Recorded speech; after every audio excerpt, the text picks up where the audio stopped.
আসসালামু আলাইকুম। দর্শক, থাম্বনেল দেখে নিশ্চয়ই বুঝতে পেরেছেন যে আসলে কোন ব্যাপার নিয়ে কথা বলতে চাচ্ছি। আসলে বেশ কয়েকটা প্রশ্ন আমার মাথার মধ্যে ঘুরতেছে এই ডক্টর ইউনূস সরকারকে কেন্দ্র করে। আসলে উনি কি সফল হতে পারবেন কিনা, এটাই সব থেকে বড় প্রশ্ন।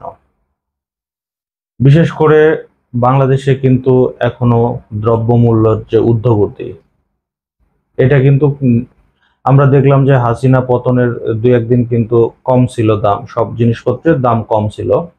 তো এখন কিন্তু আবার সেই আগের মতো চড়া মূল্য দিয়ে কিনতে হচ্ছে সবকিছু।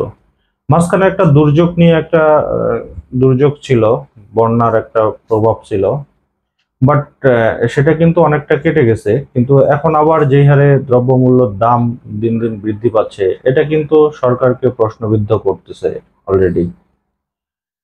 এছাড়াও সরকার কি পুলিশ প্রশাসনকে এখনো ঠিক করতে পেরেছেন? যারা বিশেষ করে ঢাকা শহরে থাকেন, তারা ঢাকা শহরে চলাচল করলে দেখবেন যে পুলিশ কেমন গা ছাড়া ভাব, রাস্তাঘাটে কি পরিমাণ জ্যাম। এই জিনিসগুলো কিন্তু এখনো সরকার ঠিক করতে পারছেন না।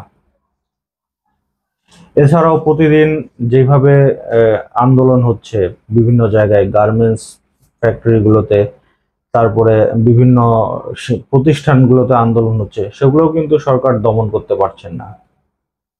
এই জিনিসগুলো কিন্তু এই সরকারকে কঠিনভাবে প্রশ্নবিদ্ধ করতেছে। এবং সরকার কি সফল হবে, এগুলো কিন্তু সফল না হওয়ার একটা কারণ। এছাড়াও আরো অনেক কিছু জিনিস লক্ষ্য করা যাচ্ছে, যেমন বিদ্যুতের একটা বড় ঘাটতি দেখা দিচ্ছে। গ্রাম অঞ্চলে তো বিদ্যুৎ সেভাবে থাকছে না, বাট ঢাকা শহরেও কিন্তু তুলনামূলকভাবে বিদ্যুতের যে আসা যাওয়ার একটা টেন্ডেন্সি কিন্তু ইদানিং তৈরি হয়েছে। এরপরে আইন শৃঙ্খলা বাহিনী তো ঠিকঠাক নেই, এটা তো আমরা দেখতেছি। তো অবশেষে কিন্তু সেনাবাহিনীকে ম্যাজিস্ট্রেটের পাওয়ার দিয়ে নামানো হলো। সেটাও কতটুকু কার্যক্রম ওরা পরিচালনা ঠিকঠাক মতো করতে পারে, এটাই এখন দেখার বিষয়। সিন্ডিকেট গুলোও এখনো ভাঙতে পারেনি পুরোপুরি। এখনো বিভিন্ন জায়গায় চাঁদাবাজি হচ্ছে। বিভিন্ন আহ, জায়গায় হচ্ছে ছিনতাই হচ্ছে, এরকম ঘটনাগুলো কিন্তু দেখতেছি।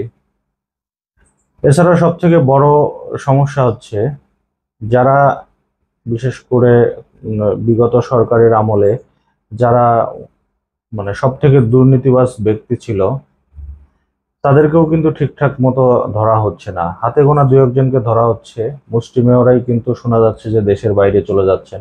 এই জিনিসগুলো কিন্তু এই সরকারকে কঠিনভাবেই প্রশ্নবিদ্ধ করবে। কারণ ওনাদেরকে যদি আইনের আওতায় না আনা হয়, তাহলে কিন্তু ভবিষ্যতে যে সরকার আসবে, ওনারাও কিন্তু সেম প্রসিডিউর ফলো করে থাকবেন। প্রশাসন এয়ারপোর্ট দিয়ে চলে যাচ্ছে, সীমান্ত দিয়ে চলে যাচ্ছে, এগুলা কিন্তু আমরা ইতিমধ্যে দেখেছি। হাসান মাসুদ চলে গেছে। তারপরে এই যে ভূমি মন্ত্রীর কথা শোনা যাচ্ছে, গতকালকে ওনার একটা প্রতিবেদন বের হলো আল জাজিরায়, তো উনিও নাকি বাইরের দেশে চলে গেছেন। তারপরে গত 2 দিন আগেও কিন্তু বিভিন্ন টেলিভিশনে আমরা দেখলাম যে ওবায়দুল কাদের, আরাফাত, তারপরে ওনার আরো বেশ কিছু যারা দুর্নীতিগ্রস্ত এমপি মন্ত্রী ছিলেন, ওনারা কিন্তু চলে যাচ্ছেন দেশের বাইরে। এই জিনিসগুলো কিন্তু উনি আটকাতে পারছেন না কোনোভাবেই। কোনো কারণ দেখা গেল যে তাহলে কি ওনাদের মধ্যেই কি কেউ ওনাদেরকে হেল্প করতেছে এই জিনিসগুলো করার জন্য? এটা প্রশ্ন আপনাদের কাছে। এর মধ্যে একবারেই যে ভালো কাজ কোনো কিছু করেনি সেটাও বলা যাবে না। ওনারা যেহেতু সরকারে আসার পরে একটা দুর্যোগের মধ্যে পড়েছেন, এর মধ্যে কিন্তু বিভিন্ন বিদেশি সংস্থাদের সাথে কথাবার্তা বলছেন বিভিন্ন, এবং বাইরের দেশে যে টাকাগুলো পাচার হয়ে গিয়েছে সেই টাকাগুলো ফেরত আনারও চেষ্টা করতেছেন। এটা ওনাদের একটা ভালো দিক। বাট ওনারা যেইভাবে কার্যক্রমগুলো পরিচালনা করতেছেন অনেক ধীর গতিতে, এই সরকার তো এতটা সময় হয়তো নাও পেতে পারে। জনগণের খ্যাপার আগেই ওনাদের কিন্তু এই কার্যক্রমগুলো কিন্তু ঠিক করা উচিত, এটা আমার মনে হয়। তো এখন দেখার অপেক্ষায় যে ইউনূস সরকার আসলে সফল হতে পারেন কিনা। কারণ যেভাবে আমরা দেখতেছি যে সবকিছু নিয়ন্ত্রণের বাইরে চলে যাচ্ছে, প্রশাসন থেকে শুরু করে আদার্স যতগুলো প্রতিষ্ঠান আছে, তো এগুলো যদি উনি ঠিকঠাক মতো করে নিয়ন্ত্রণ করতে না পারে তাহলে কিন্তু এই সরকার ব্যর্থতায় পরিণত হবে।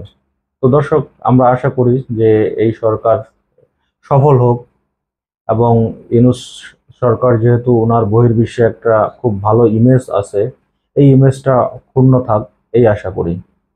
ধন্যবাদ।